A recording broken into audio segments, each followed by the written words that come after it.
On today's episode of With the First Pick, we'll tell you which teams could seriously consider trading up in the NFL draft to take a quarterback. We'll also look at the old updated draft order, talk about a couple of five-star prospects nominated by you, and take some mailbag questions as well. I'm Ryan Wilson. That's Rick Spielman. This is episode 109. And Rick, how many days until the 2024 NFL draft?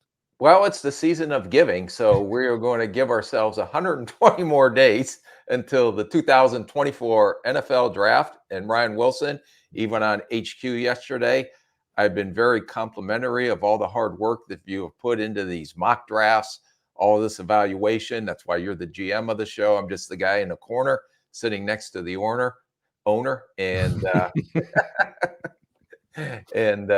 pretty soon, though, we will be able to start talking serious business as we get closer and closer to the draft. And then I could, as the scout in the corner, maybe correct you on a few things as we get closer. Just know that I'm going to be getting calls about your references in terms of you trying to get hired for a new position. So I'm not getting hired for a new position. I will gladly pass out bad references to keep you with the organization. So we'll see how that goes. I was in LA this weekend, and I happened to see Rick strolling on the beach. I wonder what he was doing out there. Ah, little Hallmark. Yeah, then that means Debo got me a role in a Hallmark movie, which he was wearing a Chargers hat, which I thought was weird. Oh, that's why you're out there. Interesting. New. And you said on this very show that you were very happy with. I am very happy with what I'm doing and where I'm at in life, and my wife will not leave the island.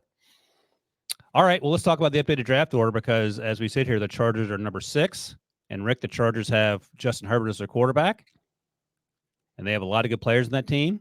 Why would that job not be interesting to you? I am not going to talk about jobs. What I want to talk about and focus on is my role and responsibility here to support you in this podcast. All right, we are going to talk about the draft order, though, and we'll parlay that into teams that could potentially trade up for quarterbacks, because there are a ton of them among the top 18 picks. And so we'll start with the top. We'll go through this thing here because I have a few questions for you. We know the Bears currently have the number 1 overall pick, and Debo and I were just doing the math with our pencil and paper and old school calculator. The Cardinals could go 0-2, and the Panthers go 2-0, and there's about a 30% chance the Cardinals could get that first overall pick. So let's start there. Let's say that happens. And by the way, it's pretty curious that this is the week that Bryce Young has his best game. We don't get an opportunity to talk about Bryce Young. Amazing. But we'll revisit Bryce next week. If you're at the top and you're Arizona, what are you doing? Because Kyler Murray's played well, and new GM, new head coach. They've done a great job with that team. They don't quite have the players. But Kyler's not their quarterback. No, he's their quarterback. They don't have an option. I'm sorry. Kyler's not the guy they drafted. He could be their quarterback. But if they have the number 1 pick, you're still sticking with Kyler? I have to stick with Kyler. And then I'm going to probably do everything I can to trade out of that pick down so far, but not where it gets me out of the position to take a Marvin Harrison Jr. You can't move that contract. The contract would be devastating to the cap and the dead money. A year from now, let us have another very good draft, and then let's make a decision on Kyler Murray a year from now if we do decide to trade him and look at the quarterbacks in next year's draft. That makes so much more sense to me than trying to do something this year. It's interesting you say that. So do you think about next year's draft, 16, 17 months from now when you're doing this now? No, you're trying to figure out what the heck is coming out in this year's draft. And it's but as a general manager, you're always going to have your eye on the future. So if we're sitting in there, we're talking to ownership, we're planning for the future of the Arizona Cardinals, then let's lay out our off-season plan.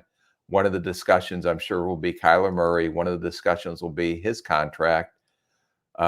The evaluation of Kyler Murray, we don't know how they feel. Drew Petzing, the offensive coordinator there, Jonathan Gannon, the head coach, Monty, the general manager, all those guys will have a discussion on Kyler Murray. But they also know that if they do try to trade him or move him this year, or move on from him this year, that this is going to set our team back maybe another year or two because of that accelerated money and dead money coming into our salary cap. So we've been very competitive this year. We've only had one draft. Let's have another really good draft.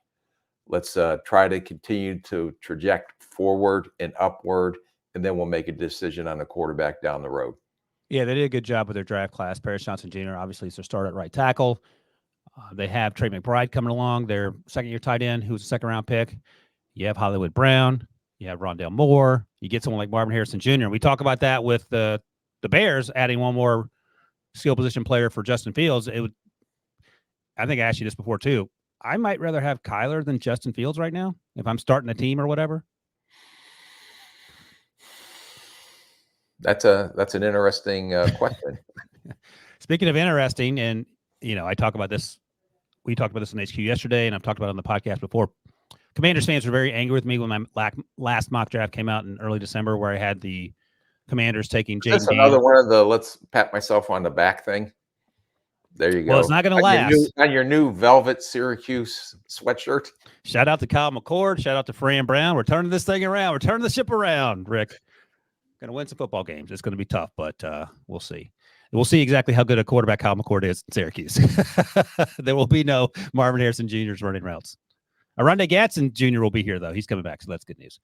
But in terms of Washington, they wanted an offensive tackle, and that made sense because a month ago, Sam Howell felt like he was going to be the guy. Sam Howell has since been benched twice in the last 2 games. Jacoby Brissett's come in and looked like a NFL quarterback, while Sam Howell's completed 35% of his throws and struggled a little bit. They're probably moving on from Ron Rivera. It feels almost like a certainty at this point. We'll see what they do in the front office, new ownership. If you're there at number 3, Rick, quarterback has to be – it doesn't have to be necessarily a Patriots or 2023 Texans situation where you have to take a quarterback, but it feels like it's pretty high. It all depends on what happens. I mean, we can guesstimate out there, and everybody throws in us talking heads in the media now throw a lot of things against the wall. I was wondering what you're going to call it. To see if it'll stick or not. So no one knows what the new ownership group is thinking in Washington. And what if Washington and Ron Rivera, they win these last 2 games? That'll be the interesting question. And I'm going to ask you as a general manager, if you're sitting in a general manager chair, knowing that no one knows what the future holds there. But if we win these next 2 games, maybe we'll get another opportunity next year to build on to what we have. They have to get better on defense. There's no question about that. They have to get better in the running game, which will help the passing game. But if you're the general manager, Ryan Wilson, which you are in this podcast, and I'm the ownership group, and I say, I'm not the ownership group, I'm the general manager, and I go to the head coach and say, Jacoby Brissett gives us the best chance to win these next 2 games. Are you benching Sam Howell and playing Jacoby Brissett through the rest of the way? I mean, that's the question, right? I'm asking. I'm just the guy in the corner. You're the guy in the hot seat. What are you doing? I'm talking to myself because I know that if I say it to you, you'll try to set me up for failure. So I'm just talking it out loud to myself before I get to the answer. Oh, I got 20 days before I start setting you up for failure. Look. So do I know who Sam Howell is yet? I don't. Is Sam Howell as good as Jacoby Brissett over the course of a football game? Probably not. But Jacoby Brissett's in his mid-30s, and he's not the long-term answer. I'm fine playing Sam Howell because you're not going to the playoffs, and we can get 2 more games of data on Sam Howell and who he is. I am leaning personally as Ryan Wilson general manager. If we're there at 3, I'm leaning towards a quarterback right now. I know you need offensive line help, but there's going to be other offensive linemen in this class in rounds 2 and beyond. You take Bo Nix in round 2. Is he going to come in? How many second round quarterbacks come in and have good careers? For that matter, how many first round quarterbacks? That's why you keep gambling on them. So I'm fine playing Sam Howell and then having a serious conversation in the offseason about what to do next. So there's not going to be much in the way of free agency. Kirk Cousins is coming off the Achilles. He may want to stay in Minnesota, so on and so forth. So it's not a great situation to be in, for sure. Well, let's say you also have to balance that locker room down there. And those guys, if they believe that Jacoby Brissett, because they're playing for their jobs as well. That's true. Of those guys. Yep. And they believe Jacoby Brissett gives them the best opportunity to win games.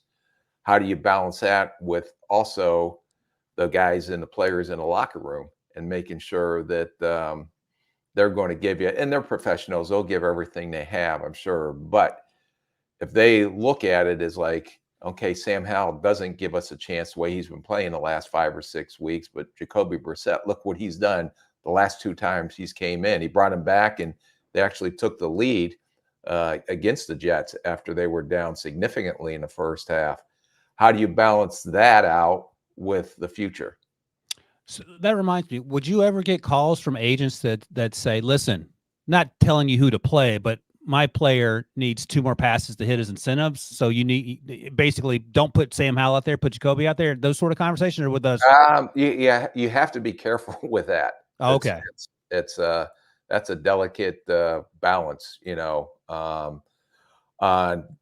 If you do that, and let's say that player doesn't get those 2 receptions, and the agent and the player feel that that was not because of him, but because of the organization making the decision that I'm not going to give him another $300,000 in his incentives for 2 interceptions, then that goes into the locker room. And Gotcha. that is a bad precedent to set in that locker room, because then those players are looking at the front office, they're looking at the coaching staff, and it's like, what are we doing? Yeah, can't trust you. Yeah. So that's a whole nother can of worms that you may not want to open up. Again, that's why you need to go back to college. You can be a college GM. That's easy, I heard. Can you imagine? The college GM is the worst job in America right now. All these directors of player personnel, that a lot of these, because of the NIL, because of the December, has been like just a I can't say it on here, just a crapshoot on a poop show portal and everything that's going on. I can't imagine what the wild west is going in college football right now. How, you know, that's just like your guy McCord, who's coming up. Well, they're going to play in a New Year's Day 6 bowl game. He didn't like maybe what he was getting in NIL money. Maybe he didn't like whatever he didn't like. He left. Right. So left them without their starting quarterback. And what are you doing? I mean, just talking to some of these people and some of the side jobs that I have, it's like, okay, you're going after player X. Player X says he has $500,000 in NIL money. You can't verify that. He can be BSing you. He cannot be. In the NFL, it's different, because those contracts have to be reported to the league. They have to be approved by the league. They have to be approved by the NFLPA. I mean, everything is there. So, you know, when you're working with an agent and you're doing a contract, if he's lying, you're going to see that contract. So you got to make sure that that agent has to make sure as well that you can negotiate and do all the little tricks of the trade that you do in negotiations. But eventually everybody's going to know what that contract is. And if he says X and he only got Y and you had Y on the table, or a little bit more than Y, then that becomes an issue in a relationship. All right. So Debo, he's out on the college director job, but the Chargers job is still on the table, so I'm hearing. Hey, Debo, put up the I will guarantee you this. What? One thing, I will not be a GM in the NFL again. I absolutely guarantee you that. What if someone wanted to pay you $20 million a year? Okay, then we'll talk. All right. And then you got to hire me and Debo for $500,000 combined. We'll do it for $500,000 combined. Yeah, and we'll do the podcast from my new office. That's right. Debo, put the draft order up again. I want to go down the list here. So, Rick, let's say that Drake May and Caleb Williams are gone, 1 and 2, and then you can take your pick of the next quarterbacks: Jaden Daniels, Michael Penix Jr., J.J. McCarthy, whomever. I'm going to go down the list, and you tell me whether they should take a quarterback or not, and you can even tell me which one it is if it's not Caleb or not Drake, because they're already gone. So, number 3, Washington. Yeah. Who should they take if they're taking? I don't know. If you're honest with yourself, and I'm going to ask you, I'm just the guy in the corner, but I would raise my hand and ask our general manager, Brian Wilson, are these guys worthy of a top 3 pick, the rest of the best? Or are we reaching because we're saying that we need a quarterback so desperately? Yeah. Yes. Yes. So what are you doing? Are you reaching and taking one or not? I love Jaden Daniels. Is he number 3 overall? we can have that conversation. But that's why, I mean, if we need a quarterback and it's not Sam Howell. That seat isn't so fun, is it? No, it's not. Yeah. The leader of the podcast seat is fun, but yeah, I'm gonna have to get Debo through my representatives to get you to quit asking me tough questions. I don't like it. All right. Well, if I'm Washington, I'm taking a quarterback and I'm taking Jaden Daniels. Regardless, even though you may have them developed down the board farther. Well, on the Ryan Wilson board, potential Pro Bowl receiver, Hall of Fame receiver, a tackle that you so desperately need. So here's the thing: if Marvin Harrison Jr. is still there, because the top 2 quarterbacks go 1 and 2. Oh boy! Oh, I'll trade down. Do you want to trade down for a quarterback, or do you want to take Marvin? Well, you can't. That's the decision you have to make. Dang it! That's why I'm sitting there watching, laughing. You're not just watching; you're laughing. I was like, man, I remember 30-some years of those. You had conversations and watching it unfold. It's nice to see someone else sweating their new velvet Syracuse orange. This is velvet. All right, so that's velvet. No one wears velvet anymore, do they? Let's go with velvet. Drape myself in velvet like George Costanza. So if I'm Washington, I'm thinking long and hard about a quarterback. We agreed that New England should take a quarterback, right? Even at 4. They have to seriously consider that. Yes. So if the big 3 are there, not named Caleb or Drake, if it's JJ, your guy JJ, my guy. You don't even like JJ, so why are you even talking about him? I want to include him here because I know you liked him, so I'm giving you the opportunity. Yeah, that's a whole nother discussion why you don't like him. I don't dislike him. I want to see how the weekend goes with the big game against Alabama, and then we can reconvene and talk about that. But the Patriots need a quarterback. Anyone in particular that you would prefer? We don't know what the coaching staff or anything's going to be like, but yeah, it's like I said, all speculation. And what's the system? Because it also has to be what the system is that you're going to try to run to make the fit for the quarterback as well. I mean, you're bringing in whoever you're bringing in. If there is change in New England, and who knows that, then what's the system we're going to run? And that may dictate which direction you go on these quarterbacks. What about if both tackles are there that we like, Fashanu and Joe Alt, and the quarterback's not named Caleb and Drake are there at 5 for the Giants? Boy, I'm going to have to seriously consider one of those tackles. Okay. We got to find out when Daniel Jones is coming back, because he may not be ready in August or September, but coming off the ACL. Tyrod came in for Tommy DeVito last week. So, hey, as we make these role plays things up, can Debo be like the owner that's sitting next to me and I can whisper in his ear, watch what this guy does? It's incredible the decision this guy's about to make. I have nothing to do with this. We'll get you a crash test dummy that looks like Prisco, and you can whisper into his ear. You can put your arm around him. That'll be your little. Debo's the owner. I'm sitting next to Debo in the corner. Your owner, buddy. All right, so Titans no. Bears, again, they pick again at 8 now. They keep winning, so they keep falling down. The Jets at 9 are going to have serious conversations about a quarterback. The Falcons at 10. There are a ton of teams. I think I counted 12 teams. Debo, can you scroll down to 14? Because Rick's been asking me tough questions. I got a really tough question for Rick. I just reflect them back to you. You're the decision maker.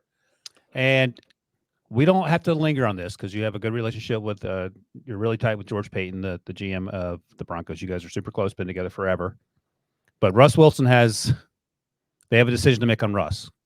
So March 5th, I believe, is the actual date the new league year starts. $37 million is coming his way. It's going to be guaranteed. And I looked it up. So let me give you the math, Rick. So if they cut Russ before June 1st, that's a $72 million cap charge in 2024. That's the rip the Band-Aid off option. If you just want to move on from Russ and eat it before June 1st. Post June 1st designation in terms of release, $35.4 million goes on the 2024 books. $53.6 million goes on the 2025 books in terms of dead money. Now, if you allow that $37 million to vest, if you give Russ the $37 million guaranteed, it's virtually the same as Plan B above. It's going to be about $35.5 million cap charge in 2024 with Russ on the roster, and 55 and change million wise 2025 is what Russ is going to charge you. So you can rip the Band-Aid off. You can spread it out over 2 years post June 1st without Russ, or just pay Russ the same amount of money and keep him. Ooh. So Sean Payton, he's a great coach. He's done a really good job sort of turning that operation around offensively. Russ isn't the guy he ever seemed to be at the end of the Seattle run in terms of letting him cook. and you have the 14th pick. What do you think? Very interesting. Is that your final? That's going to be another tough decision because right now, I don't know what Sean Payton thinks of Russ Wilson. I mean, if you read the articles out there, it's not like he's endorsing Russ or coming out and defending Russ, which makes it okay. I just traded a first round pick plus, I think, for Sean Payton. Right. And he's making a lot of money. Yep. So, eventually I think this decision will defer to Sean Payton and what he wants to do, but also understanding the consequences that comes along with that decision. And I was thinking about it. We talk about all these rookie quarterbacks that have had to play this year to varying degrees of success. Mostly have played the non-first round picks, and excluding Will Levis, have played like backup quarterbacks. Like you can't really lean on them for more than a handful of games with realistic expectations. I wonder if you start thinking about guys, maybe a Jacoby Brissett stopgap, or even like a Joe Flacco type stopgap before he signed his deal with Cleveland. I think he's there for at least another year. But no one wanted those guys at the beginning of the year. Jacoby Brissett was on the roster, but Joe Flacco was at home until 6 weeks ago. Yeah, but honestly, if you're honest with yourself, who would have thought Joe Flacco at his age can come off the couch and do what he's doing? And that's the other thing. So it's so hard to figure out. There's so many moving parts. And can he maintain that at that age? I will say I feel better about Joe Flacco maintaining something close to that than a rookie quarterback who we just don't know. It seems like it's up and down. But again, your hope isn't a plan, and those are plans that are based on hope, it feels like. So I don't know. It's not a great situation. It could be worse. You do have Sean Payton. You still have Russ Wilson. The team has played a ton better down the stretch, despite defense has played better. Defense played. Oh my gosh, yeah, couldn't have played worse. I mean, after that 70 burger, but losing to the Patriots doesn't help. But I don't think this is going to be a team making a deep playoff run anyway, at least this year. So we'll find out together. Early March is the decision time for Russ and whether he's there or not. And we'll go from it. Man, that's a lot of no first round pick, eat all that cap money, and then trying to make something work. To your point, that's why you're sitting in the corner. You're not making the tough decisions. Not fun. No comment. All right. All right, Rick. I mentioned some of the teams that could trade up for a quarterback. And Debo, Rick actually said this out loud on HQ yesterday. Ryan Wilson did phenomenal work on the draft trade up chart that we all looked at. You did. That's a lot of work to sit there and dig through. Brought me to tears. But let's talk about some of these trade ups and why, on the one hand, season actually end. For me and you, never, if this is how it's going to be. It's all rainbows and butterflies from here on out on the podcast going forward. I usually take the trees down after the new year. Some people throw the tree out on Christmas Day, I found out. Are you that? You're not. I feel like you leave the tree up for a while. Yeah, you leave the tree up. It's a bad luck to take the Christmas ornaments and trees down until after the new year. Do you have a real tree in Florida? How do you guys do the trees in Florida? I don't know. Are there tree farms in Florida? Probably not, right? No, because I don't want to clean up pine needles, and then the dogs are underneath the tree licking the water, and it's a mess. That's a real thing too. All right, let's look at some of these trades over the last 10 years or so, because in the moment you're like, oh, this is gonna be great. They're gonna go get the so-and-so and turn the organization around. So how about this? I'll go through some of these. I'll read you the trade details, and you tell me which team ended up winning in the end. So back in 2012, and the first thing I'm going to ask you is if you were surprised when the news came down. When Washington traded up with the Rams, they went all the way up to number 2, and they were at number 5 originally. So they didn't move up that far, but they had to get up to number 2 in 2012 because Andrew Luck was going first to the Colts. And then Robert Griffin, the junior, Robert Griffin III, made a push to be QB2. When you saw or heard about that trade, did that shock you at all? Because it happened a good time before the actual draft, if I recall correctly. Yeah, no, and they also drafted Kirk Cousins that year as well.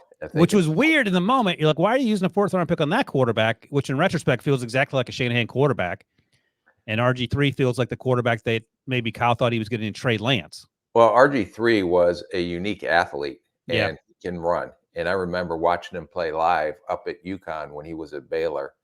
And it was different back in 2012. on judging quarterbacks, because there were still the pocket passers of the world that were coveted and guys that weren't as athletic, and you had to adjust your scheme. I remember when we played RG3 in 2012 his rookie year, and listening to the defensive staff and how difficult it was to defend him because of how many plays that he made with his legs. And he was, a phenomenal athlete. He can throw the ball, but he got hurt.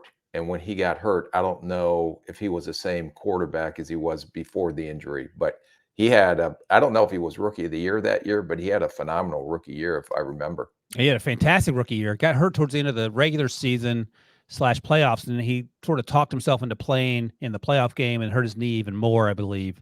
And that was a whole talking point, and then things sort of unraveled from there for that team. But knowing you, I would guess that you had concerns about his size coming out, because he was tall enough.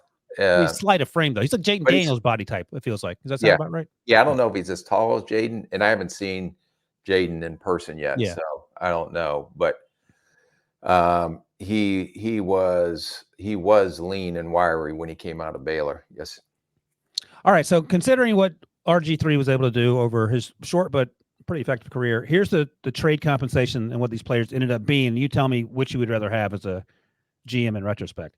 So you can have Robert Griffin III, or you could have Morris Claiborne, the cornerback out of LSU, Janoris Jenkins, who was also a first-round pick cornerback, Desmond Trufant, another cornerback, good Lord, Greg Robinson. So you have 3 corners and Greg Robinson or RG3. I think the way RG3 was going, I would have probably taken RG3. Oh, still in retrospect. Okay. Yeah. All right. Now, I know I'm assuming that I didn't know the injuries and things like that, but the way he played, and who knows where he would have continued to play at before the injuries, but he made an impact for the Redskins at the time as a rookie quarterback. Yeah, no, this is actually closer than I thought it might be, just looking through it again in terms of the value of the trades. All right, let's go to 2016, and let's go straight to the Eagles. Let's put Debo under the spotlight here, because the Eagles traded up. They had the number 8 pick, and they moved all the way up to number 2 to take some guy named Carson Wentz, who had a chance to be MVP in 2017, I believe, is when they got hurt. And Nick Foles ended up being the best player on that team, which is, Debo doesn't like to talk about that, but whatever. All right. So they got Carson Wentz at number 2, and here's what they had to give up and what these players became. Jack Conklin, good offensive player. lineman. Yeah. They got Darryl Worley. Darryl Worley, offensive lineman? No, I thought he was a defensive lineman. Defensive lineman, okay. I may be wrong. I can't remember. Connor if we Cook, don't remember his name, then he must have not had a great That's why I was struggling. Connor Cook was a quarterback who rarely, if ever, played. Deshaun Watson was part of that trade in terms of the subsequent picks in later drafts. Tyquan Lewis. And then for Carson Wentz and a 4th-round pick was also thrown in that turned into Jehu Chesson, who didn't do much.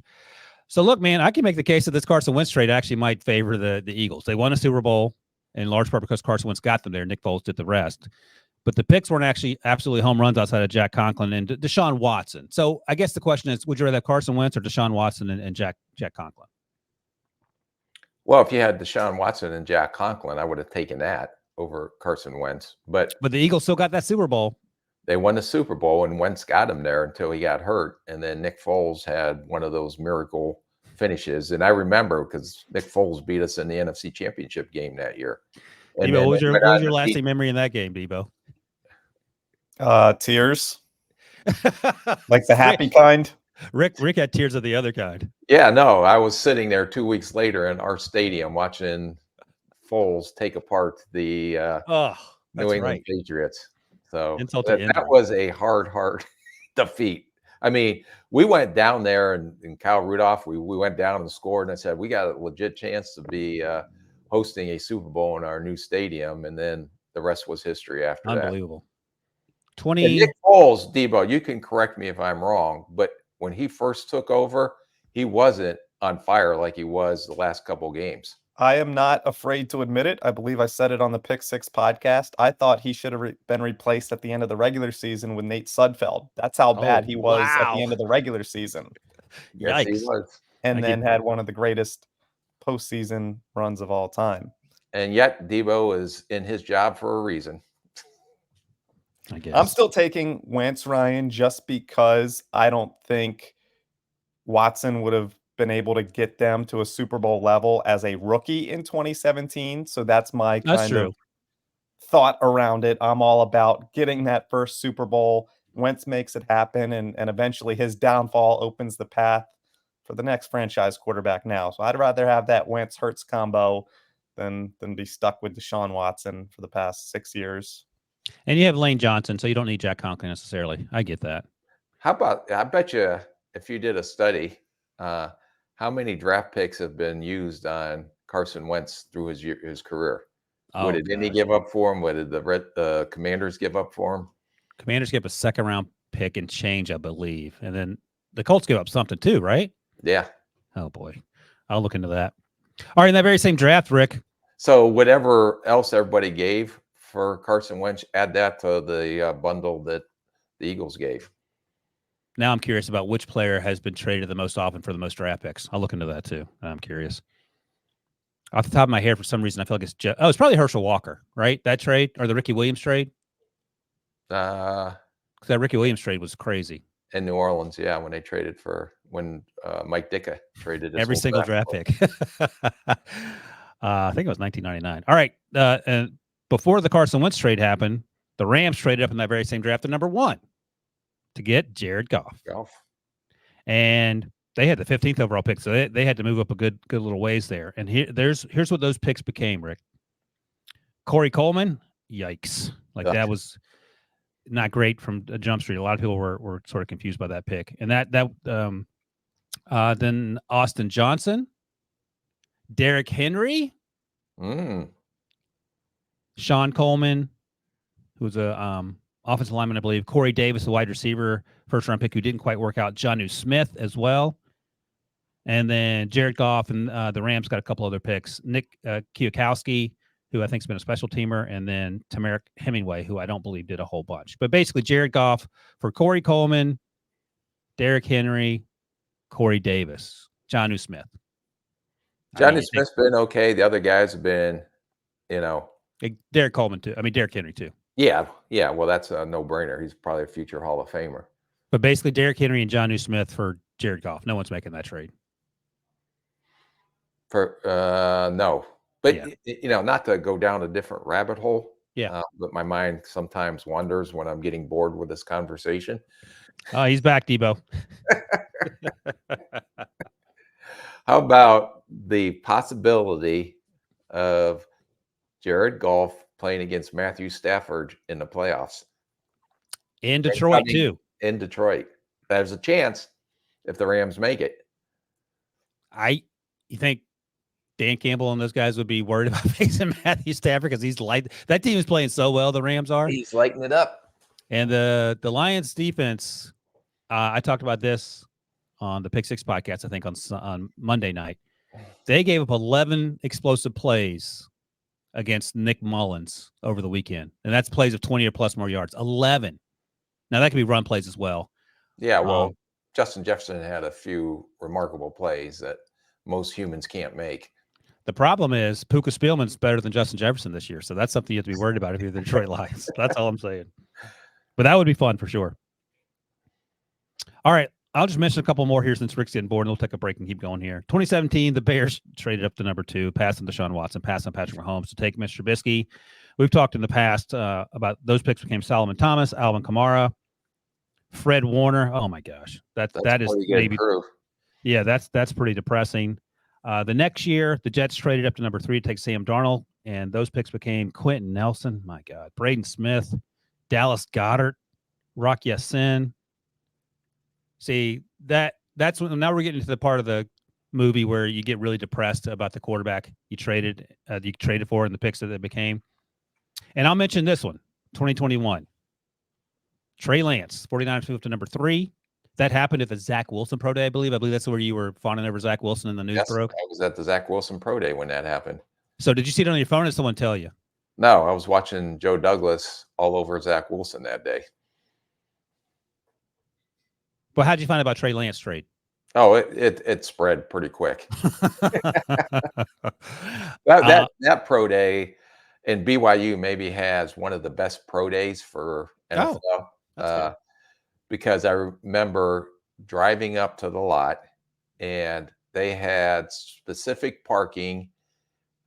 Each got 2 parking spots, and they had the team's emblem on the parking spot. Oh, okay. They're serious. Yeah. Unbelievable breakfast buffet, lunch after. It was take care of you guys. Yeah, it was one of the best pro days I've ever been at from a logistics standpoint, and how BYU rolled out the carpet that year. All right, good to know. All right, then now we need them we should have gone to Jaron Hall's pro day last year. Lesson learned. So Joe Douglas. I don't know if they would have had the same amount of people and cameras and everything as when Zach Wilson came out. So you were not surprised that the Jets took Zach Wilson after you saw Joe Douglas? Is what you're No, saying? there was a whole contingency there, and you usually, as you go to these pro days, if we're going to go to any pro days, yet to be determined, but we'll be there. Relax. You need to look at, how many people, what contingency has the strongest. Last year when we went to all the quarterback, we had the ability to go to all the quarterback pro days, but how many times do we see Frank Reich in Carolina Panthers there at every single pro day? It was hard to I couldn't get a sense. It felt like the Kentucky Pro Day, they weren't quite as on top of Will Levis as they were on CJ and Bryce and Anthony. Yeah. But it's interesting. We used to have our scouts what coaches worked out that did the individual workout, or what coaches took the player on the side after the pro day was over and tried to work extra. Because then we would try to determine how much interest that team may have in him, even if it was a down the line guy that we liked. Yeah. And I would ask, and who was at the pro day? And hey, the Philadelphia Eagles offensive line coach worked out, Bobby Bag of Donuts and Alan Chikowitz extra after the pro day. Or you could just read the Ryan Wilson mock draft and you would know ahead of time. Save yourself all that legwork. Save a lot of money too, I'm sure. Save a lot of money. All right, that Trey Lance trade, by the way, when you were watching Zach Wilson, here's what those picks became. And it worked out, of course, because they got Brock Purdy. Those picks became Micah Parsons, Cole Strange, Channing Tindall, Brian Brzee. Who would you rather have, Trey Lance or those guys? I would take that probably second group. And then finally, and this is going to hurt your heart, but I need you to answer honestly. Panthers traded from 9 to number 1 for Bryce Young, of course. And Bryce had his best game. Debo wouldn't let us talk about him today. He said no matter what, we couldn't talk about Bryce's great performance, but we'll do that on one of our side jobs, Rick. Here's what the Panthers had to give up: DJ Moore, Jalen Carter, Brenton Strange, a first-round pick in 2024, a second-round pick in 2025. You still thinking Bryce? That's yet to be determined. Yeah. Although I would take a couple of those players, and I'm not going to get on the Bryce Young bandwagon again, because there's plenty of room on there. I think I'm the only one on there. It's me and you. You're driving. Yeah. But it's amazing when they do play action, get him outside the pocket, how different he looks. Yeah. How about that? Weird, right? Yeah. They scored 30 points, which is something they hadn't done. He throws for 300 yards. And so I'm looking forward to going back and watch that game. I haven't watched it yet just because we weren't talking about it, but we'll get to it and we'll circle back, and hopefully it's another good game next week and we can do 2 for 1. All right. We're going to take a quick break, and when we come back, going to hit some mailbag questions and do some 5-star Apple Podcast reviews right after this. There's more than just pride on the line. It's a top-of-the-table Old Firm derby. Celtic, Rangers, Saturday on CBS Sports Network.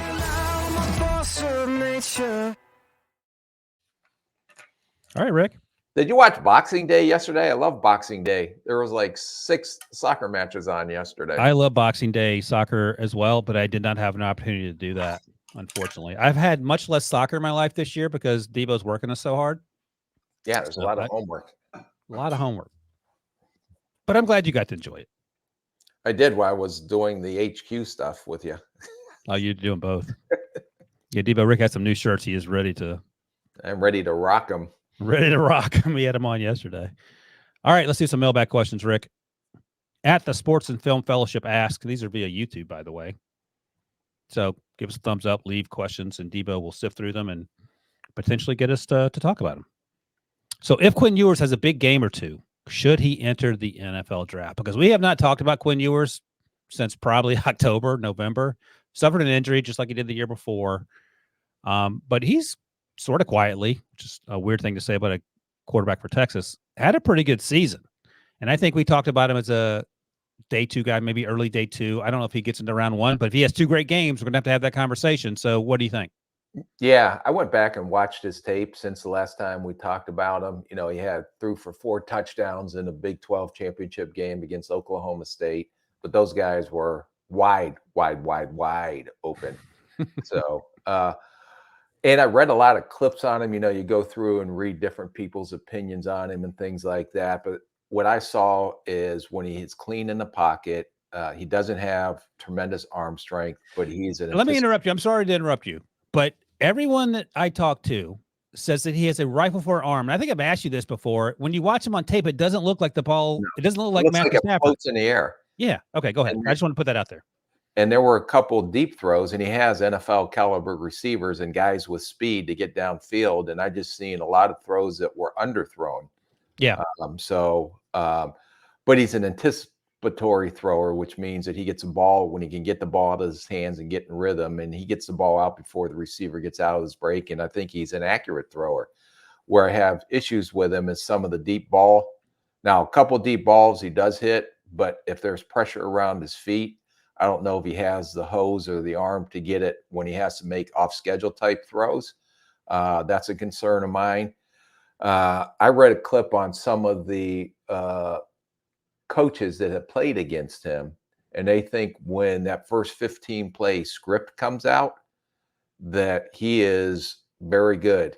But all of a sudden it becomes way more conservative after he gets through that 15-play script where he's not as loose or taking as many chances. But then as I watched the tape, I don't know, and I don't game plan the scheme or anything like that, so I didn't get that sense when I was watching it. But I still think, regardless of how strong he and maybe that's a decision he has to make if he finishes out and they end up winning the national championship and he plays lights out. But at this point, before the playoffs start, I would consider definitely coming back because I think that he's going to be in the mix with that second tier of quarterbacks. Right. He's not the athlete that Jayden Daniels is. J.J. McCarthy is a better athlete. Bo Nix is a better athlete. Michael Penix, to me, similar type athlete. Penix may be a little more, but Penix's arm talent to me is better. It looks night and day when you talk about those 2 players' arm talents. Yeah. So where's he stack up in there? Where if he comes back and has another solid year and stays healthy for the year, does he become one of the top 2 or 3 quarterbacks in next year's draft class? So he'll have a decision that he's going to have to make. But I think it's such a strong quarterback class this year from what it looks like on paper and what we've seen as we evaluate these guys through the fall that, and I say that not because there's the 2 top guys, but after that, I think there is a pretty good group of guys that have a chance to be pretty good NFL quarterbacks. It doesn't, like after the 2, it doesn't fall off like the year Pickett came out and Will Levis and Malik Willis and all those guys where it just drops. Right. I think there is in that second round and lower first round, it'll be interesting to see how all this plays out and how many quarterbacks actually go in the first round because of the depth of this class. Yeah, so Caleb Drake, Jayden Daniels, Penix, JJ, those probably guys are all going to go top 32-ish, depending on what your flavor is. Maybe some guy slips out and another one comes in. But I think after that is when the Quinn Ewers conversation starts. Yes. The Bo Nix, who you taking? I would lean towards Bo Nix right now, the way he played this year. Yeah. And then Cam Ward's coming back, but I think he's sort of in that tier, maybe a little below. My guy Spencer Rattler should be the first overall pick, but that's not going to happen. And then after that, you get into the Michael Pratts of the world, and then things sort of get a little cloudier. Yeah, but I think he's above the Pratts of the world guys like that. I agree with that. So, okay, we'll see. The other question is, does he come back to Texas? Because Arch Manning's there. The backup quarterback just transferred to Duke, who played the few games this year when Quinn Ewers was hurt. Malik Murphy, I believe his name is. So he's going to replace Riley Leonard, who's now at Notre Dame. And that gets back to your point about working in college and trying to manage all this stuff. Yeah, good luck. All right. Thank you for the question. Next up, Alex Rosenberg, 7266. With the running back market in the NFL being the way it is, should running backs stay in college longer? Now, the running back market in the NFL being that you just run them into the ground for 4 years and move on for the most part. NIL money, keeping you in college could help. Neal, the running back out of Kansas, announced that he's coming back to school, and that was sort of a surprise. He ran for over 1,200 yards, and I think a surprise in the sense that I don't think they thought he was coming back. So a lot's changed since you drafted Adrian Peterson, Rick. Is there any reason to hustle out other than wear and tear on the tires? I think that's what you have to at the running back position is make that decision, because it is a high injury risk position. So if you're not going to go in the first 2 or 3 rounds, do you make more money staying in college with an NIL deal and, the insurance? So you have to weigh out the economic impact. But on the other hand, if you're a running back and you do come out, you make it, and regardless of where the market's going to be on running backs 4 years from now, because it's always evolving. Yeah. You get to free agency a year earlier and a year less wear and tear on your body. So I think those are decisions these kids have to make. High injury risk, get to free agency a year earlier if I come out, or do I make more money staying in school 1 more year, but take the injury risk as well? Yeah, no, it's feels like a very personal decision, and if the NIL money's there, I understand why you would take it. It's not a personal decision; it's a business decision. It's nothing personal. It's personal for the player. Sorry. Yeah. You're right, Ryan. I don't know where my head went for a second. You're okay. Don't worry about it. It's okay. Okay. And by the way, Keaton Mitchell just tore his ACL. Unfortunately, he was an undrafted free agent. It wasn't like he was going to come back, but the point of it being a very brutal position to play and just so much uncertainty, and he's part of the evolution of the new running backs in terms of the things he's able to do. Not an every down back, but that's a conversation we can talk about later. The point being that it's it's hard, and this running back class is pretty wide open as well. So he would have an opportunity. There's no first round running backs, in my opinion. Yeah, and maybe that's part of the thinking. Maybe there's an opportunity to improve on what he did last year, even though what he did last season was pretty impressive, and perhaps up his draft stock. But I don't know how that's going to work itself out in terms of NFL teams' valuation of running backs. All right. At Broncos fan 99. Now, if Broncos fan 99 is in fact a Broncos fan, this next question becomes even more interesting. Assuming Bailey Zappi continues to play okay through the next 2 weeks, should the Patriots still draft a quarterback? I'd let you answer this. Bailey Zappi over the next 2 weeks should throw for literally 40,000 yards and 800 touchdowns, and he will not be the starting quarterback next year, I feel like. And no disrespect to Bailey Zappi or Mac Jones. I saw a few comments from Bill O'Brien, the Patriots coordinator, the other day that said Mac Jones will be fine. I don't know what that means. I don't know where he will be fine selling real estate or fine somewhere else, but it's not going to be as the Patriots quarterback. I think both of those guys are going to be valuable backups. Yeah. But to say they're going to be your 17-game starter and get you to the Super Bowl, I just can't buy that right now. Pete likes to make fun of me because I was big on Mac Jones coming out. I think he was my QB3 behind Zach Wilson. So it's not like I hit a grand slam with that one either. But let me ask you this, because this is what I think about sometimes when Mac Jones is out there throwing interceptions when he was allowed to play. Both Jalen Waddle and Devonta Smith were both asked, and it wasn't a secret, who they would rather have as their quarterback or who they enjoyed playing with more in terms of being a high-level quarterback, Tua or Mac, and they both said Mac. So it's not like Mac just fooled everybody. I think Mac has some maturity issues. I don't think that's a secret either. And also, he's been set up for failure, it feels like, in some degree. Now, I'm not absolving Mac of playing terrible football, which is what he's done, but I think it's just interesting that both those wide receivers, one plays with Tua, one plays with Jalen Hurts, and both are having pretty successful career so far, were partial to Mac. And maybe there's a chance for Mac to rediscover himself like Jared Goff or something. But right now, it just ain't working. Yeah. Well, I don't know when that question was asked, but it may be different if you ask them today. Oh, yeah, I would imagine. It was during the pre-draft process. Yeah. Okay. And they said that. Yeah. They ain't saying that now. Come on. Yeah. I'm like, okay. What was this breaking news I didn't see over the weekend?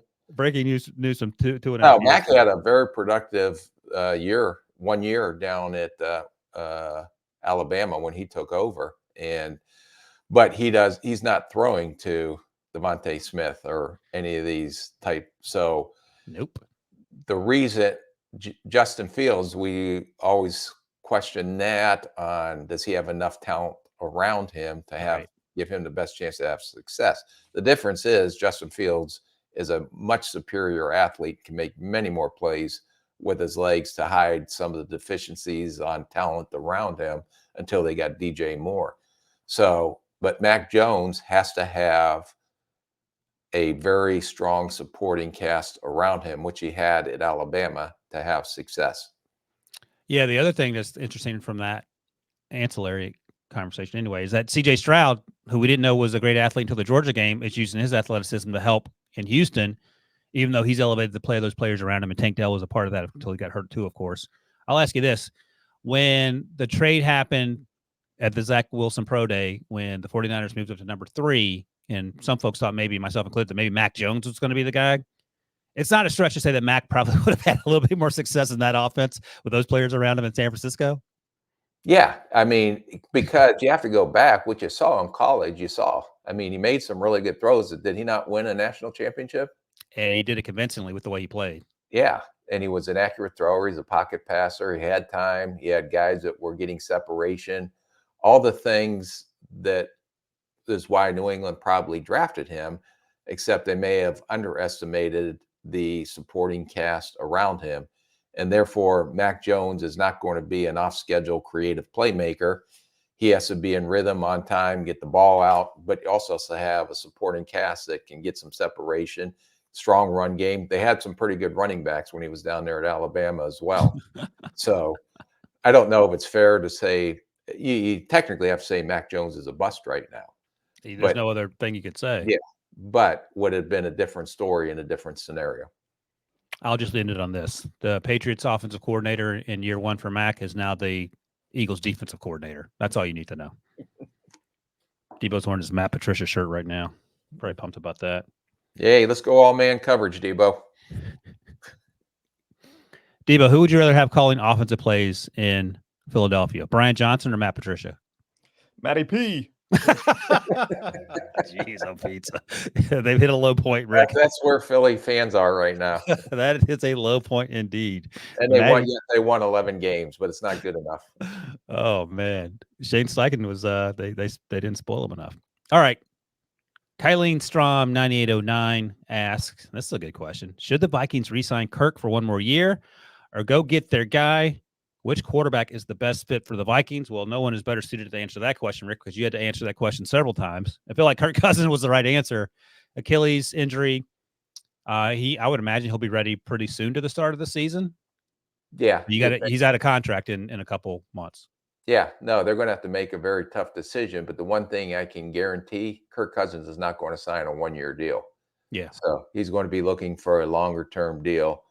And he will, if they don't give him that, I'm anticipating that he will go out and shop and someone may give him a 3-year deal. Yeah, I guarantee you he gets a 3-year deal. Yeah. So I don't see that as a 1-year deal and then drafting a young guy behind him that has any possibility. Now, who knows, where everything is, but Kirk Cousins knows this is probably his last contract, that he's going to get the swing at getting some pretty good money. And the way that he was playing, the way Kevin O'Connell has talked about him, I don't know if there's another option. You're not going to get Caleb Williams or Drake May, then it's a non-starter. I think I would take one of those two. But do you do something similar to what Detroit did, right? With Jared Goff, they have to make a decision. But they also drafted Hendon Hooker and put him on the shelf for a year. And is he the potential heir apparent down the road as he comes along. So maybe they're doing something similar to that, where they do get a quarterback under the wings of Kirk for the next 2 or 3 years, Jordan Love, for example, and Aaron Rodgers. But to say that Kirk Cousins is going to come in and just do a 1-year deal, I highly doubt that will happen. Right. So if it's a 3-year deal and then you draft whomever you draft, whether it's Bo Nix in the second round or whoever it may be. That may be an option they look at. Or Quinn Ewers in the second, whatever it is. You still got to wait 3 years because Kurt ain't going. He ain't taking, like you said, a 1-year deal. No, I would be shocked. What about a 2-year, $100 million deal? Would he be interested in that? No. Oh, you don't think he'll take? Oh, yeah. If Kirk, yeah, I'm taking 2 years for $100 million. Yeah. Yeah. No, I'd take that. That may be the going rate. Who knows? You right. know? I'm just thinking in terms of if you want to bring along a young quarterback like a Quinn Ewers or Bo or whoever you end up taking in round 2 if you don't do it in round 1. Yep. So they got a lot to figure out there. I don't know. That's a good problem to have because I think Kurt was playing some of his best football, if not his best football. Playing, and what showed with the match with Kevin O'Connell is that when they lost Justin Jefferson, he elevated his game. Right. And actually was playing probably his best football of his career without Justin Jefferson, and made the players Hawkinson, Addison, KJ Osborne, all those guys kind of stepped up. Powell, did a great job. And Kirk, I thought elevated his game to another level without Justin Jefferson when their season was basically on the line at the time.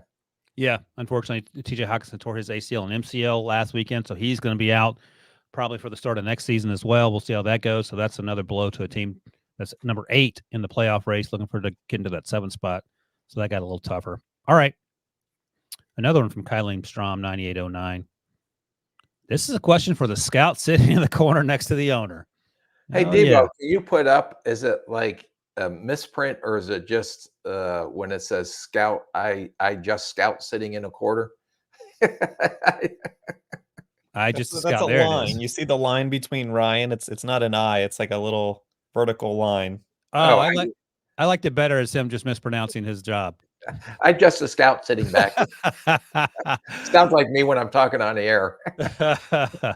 All right, Mr. Scout sitting in the corner. Give me 3 names on the defensive line that fit Brian Flores' defense. Day 1, day 2, day 3. Man, this guy's getting his money's worth out of you, Rick. Yeah. I had to do a little research on this one and actually went and watched the oh my gosh, you were so hardcore. What'd you come up with? Okay. So DJ Wanham, who's had a phenomenal year. I think he's coming out of the contract. Unfortunately, he tore his quad or partially tore his quad, so he's done. Daniil Hunter, has had a monster type year. Who drafted him? They're going, well, both of them. So you're going to have to pay him as well. But Brian Flores' defense, you have to get pressure on the quarterback, especially with the young corners they have, because you can't leave those guys out on an island. They'll get exposed. So to me, when you're looking at defensive line, I took this question as what can we do to get some pass rushers? So in day 1, knowing the situation I have with DJ Wanham and Daniil Hunter and taking the worst case scenario that they're not back. So I looked at the best edge rusher left on the board wherever they end up picking.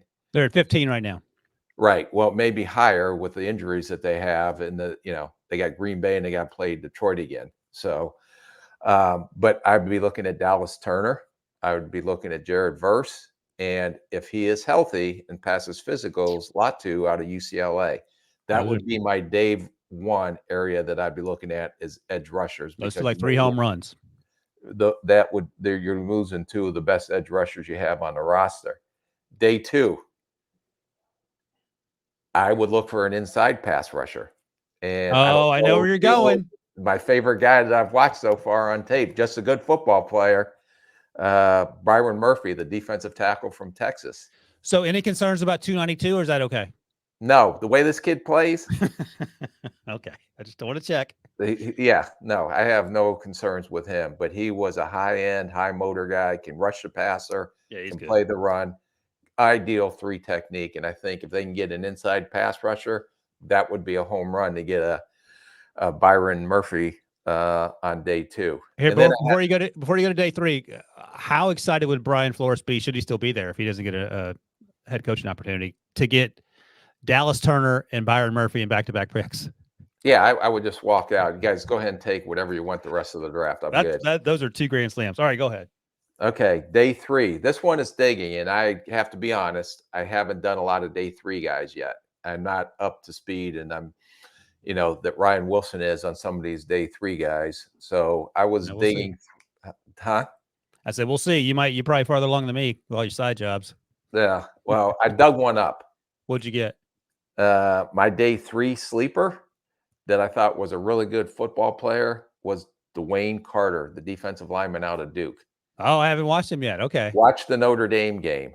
He plays some base end. He slides inside as a nickel rusher. He took 2 Notre Dame guys that have a pretty good offensive line and just put them on their back as he was rushing the passer. Man, look at this deep dive, Debo. He loved the passion that he plays with. He's not the greatest of athletes, but he reportedly has 34-inch arms. That's good. I have to do more tape on him. I haven't done enough tape on him yet. But the one game that I do remember TV scouting was that Notre Dame game. And I'm like, who is this dude? Mm-hmm. And so he is a guy, day 3, that I would put as we start formulating our just good football player list. He would be a very good football player in day 3, in my opinion. That can also help. So Dallas Turner, Jared Verse, Leatu Latu in round 1, Byron Murphy the second in round 2, and Dwayne Carter as a day 3 guy. Yes, if I had to go defensive lineman. Look at you, Rick. It's like you've done this before. All right. I'm just guessing like everybody else. This is what happens when you leave questions in the old mailbag that Debo can pick out. Rick does hours of homework and gives you 3 great names. Good job, Rick. That was I actually learned something there. I'm just a scout in the corner. You might get promoted. I just a scout in the corner. Bad attitude, but a good scout. Sitting next to Debo, our owner. Yeah, sitting next to the old Debo there. All right, we're going to take another quick break, and then we're going to rip through these 5-star reviews of some nominated prospects, and we'll talk about those guys right after this. I'm a professional. This is how I make my living. Now you survive. You remain calm. You never let panic take the wheel. Let's get you home. Come on. Tracker premieres after Super Bowl 58 on CBS. All right, Rick, I'm laughing because I'm looking at my notes for these 5-star Apple Podcast reviews we're about to do here. And by the way, remember, if you want us to review an FBS or FCS player of your choosing that is draft eligible, preferably coming out in this draft, because we'll circle back to the other guys later, just leave a 5-star review on Apple Podcasts and nominate that player, and we will get to them. Starting up, Brian Thomas Jr., number 11 out of LSU. We know about Malik Neighbors. We talked him up all fall. You mentioned Brian Thomas Jr. a few weeks ago, so you've been cheating and getting sneak peeks at him. So I finally went back and watched a few of his games, and I was laughing at this note. He had 15 receiving touchdowns. 10 of the 15 touchdowns came on go routes or inside fades. So he is a jump ball master.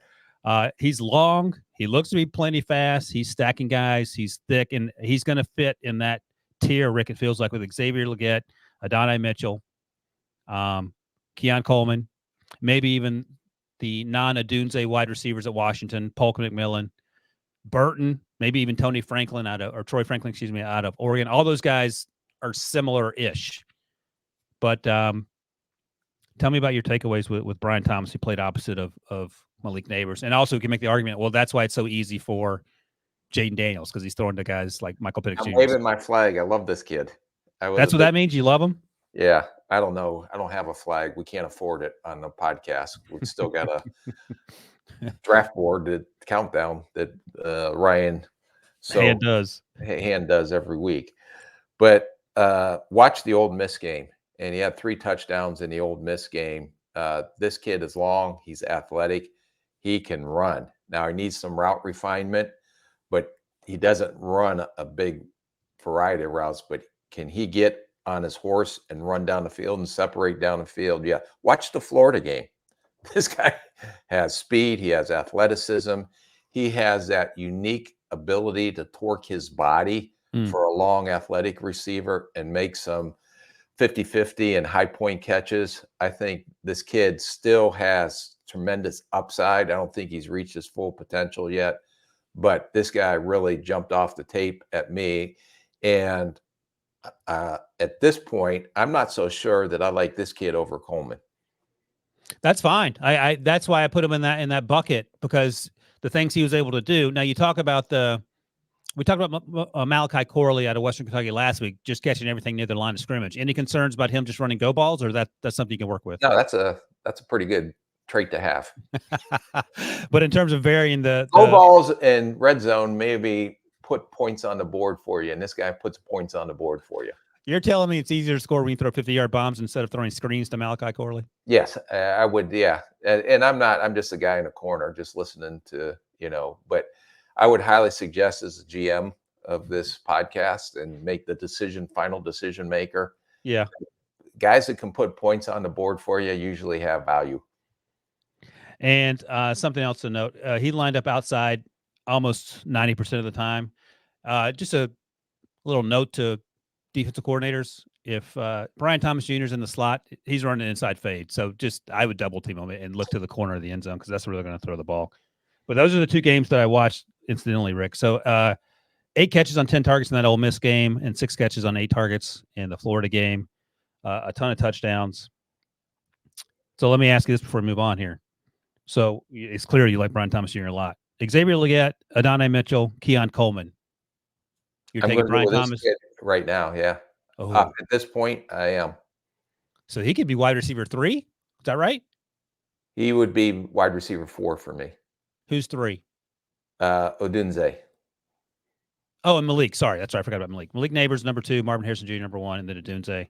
Man, this group feels these top 4 on paper compared to 12 months ago feel better than last year's top 4, right? I believe they are. I believe, and we thought last year that it was a pretty strong class. This year is going to be a really strong receiver class. Smith and Jigba, Quentin Johnson, Zay, and then Jordan Addison went consecutively, starting with pick 20. All right. We're talking about big physical dudes now that can run. Right.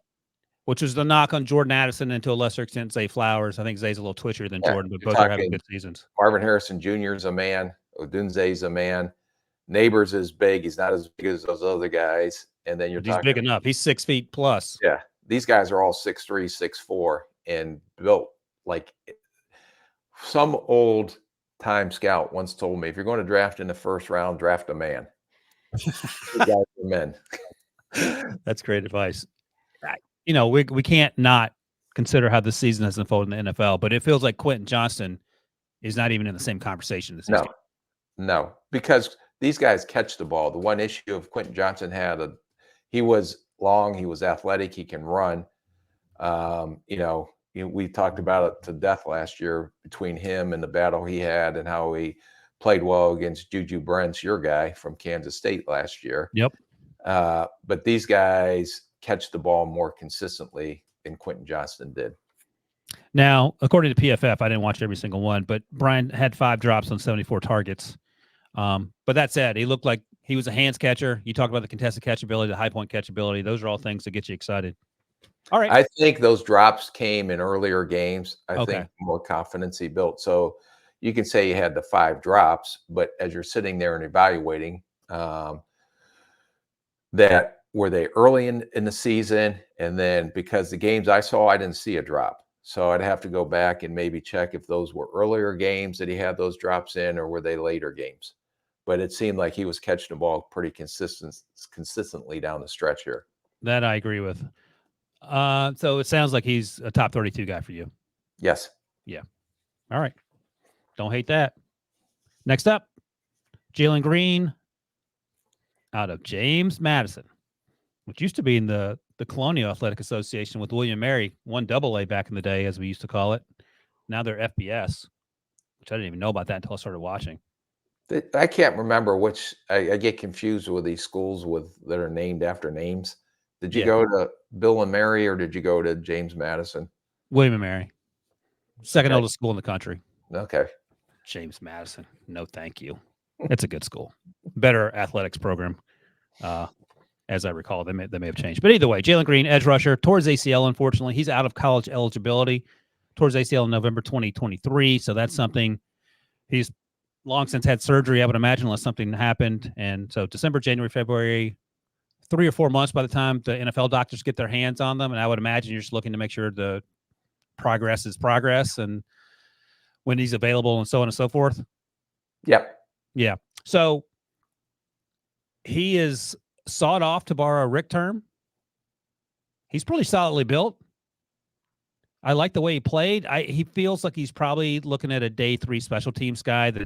Is he a situational pass rusher or something less than that?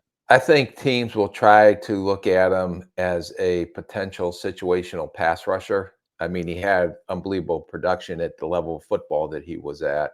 You see him do the counter spins. You see him have some, he plays with some heavy hands. He's more athletic than the guys that are trying to block him up front. Yeah. I don't know what is it. They list him, I think it's 6'1", 245. I don't see the athlete that can be moved to like a stack linebacker. I saw a couple of drops in coverage. I thought he was stiff in that area. I think he can play the run at this level. I think he's going to struggle at the next level. I'm probably going to say this kid's going to likely be more of a college free agent because you think so? injury, yeah, than a late round pick. Someone may take a swing on him depending on the compensatory picks, and you have 22,000 7th round picks. May take a swing on him. I think it depends on the surgery, where he's at. I think they will look at him as a potential DPR, but he has good football player. He can go in the good football player category, but he has no unique physical traits. Yeah, no, he's strong. He's strong at the point. You're not going to block him with the tight end there at that level. And I looked it up. 26% of his pressures and 7 of his 15.5 sacks came on third down. So that's noteworthy. He gets after it a little bit, but I do think the level of step up in the level of competition will be something to keep in mind. Because we saw Caleb Murphy last year out of Fair State, who had all sorts of sack records at the Division II level, was an undrafted free agent, but he's on the roster now and he's getting some playing time when he's healthy. And maybe that's the path that Jalen Green takes. If Jalen Green did not tear his ACL, do you think that he gets drafted, or is that less? I think he potentially on what he ran, because he's going to have to run fast and test well. Yeah. For being a little bit undersized, but he's a football player. And if you're going to take a swing on some of these guys in the later rounds, take some swing on some guys that are good football players. And I think he fits into that category. Yeah. The injury also stinks because we won't get a chance to see him at a all-star game too. Right. Where he could face some bigger time competition and get a better sense there. Something else we got to keep in mind, and we'll circle back on this once we figure it out, but once these juniors start getting these invites to these all-star games, that's going to be interesting too. Yeah. So something to keep in mind. All right. In case you didn't know, we're only doing one podcast this week because it's the holiday season. Rick has to go spread his merriment all around South Florida. Are you considered South Florida? No. West Florida? Southwest Florida. Southwest Florida. All right, all over South. So if I'm assuming that because the airport I go to says Southwest Florida International Airport. Oh, there you go. That was a clue for me. But University of South Florida is located in Tampa, so make that make sense. Oh, yeah. Where's Central Florida? Orlando? Orlando. Yeah. Oh, geez, right down the street. Yeah. And by the way, if anyone who listens to this podcast or watches this on YouTube are in the greater Los Angeles area and you see Rick there, especially if he's wearing a Chargers hat, please tweet at us so we can hold him accountable. Because yeah, you can go ahead and tweet because that will never happen. Vegas too, right, Ryan? Vegas as well. Yeah. Oh, the Vegas job. That could be something. Rick in Vegas. Can we move on in life? Can you understand that I am going to be sitting here overlooking my view from my little retirement hut that I bought down here in Sandoval? All right. You're enjoying your dog and his new Christmas. Was that a Christmas chair your dog got? Yeah, it was a new office chair that he needed, okay. apparently, because the one in the old office wasn't good enough for him. No, of course not. Come on now. But I do love that he snores during these shows as we're sitting here talking. You can move the microphone closer to his face when I'm talking about things you're not interested in, like you said earlier, and that way. Well, you don't know if that's me snoring or him. All right, that's it. That's wrapping episode 109. We'll be back next week, back to regularly scheduled programming. I think that's right, Debo. We're not taking any breaks for the new year, are we? We'll be back next week reacting to the college football playoff, last week before the draft order set, and plenty more. All right, looking forward to that. So we're doing Tuesday and Thursday next week? I think we are. I don't know. I mean, it's I That's just the let me plan. know Here's what the I'm thing I doing. was going to talk about post show. Alabama, Michigan's going to wrap up at like midnight. Is that enough time to evaluate some Oh. prospects for Tuesday's show? What do you think, Rick? Because you're not going to watch that game live. No, I'll be asleep. I'm going to watch it though. I have to stay I know up. you'll watch Try it. to All right, watch so it. we'll sort out the details. We'll be back next week for 2 shows. Just a matter of exactly when. Maybe a little later on Tuesday. We'll have to check Rick's schedule. In the meantime, thanks to all you guys who watch and listen and comment. Thank you for the Q&A questions. Keep those coming for the mailbag. Keep the 5-star review questions coming on Apple Podcast. And I hope you guys had a happy holiday. I hope you have a great new year. For my guy Rick, for Debo, I'm Ryan Wilson, and we'll see you guys next week.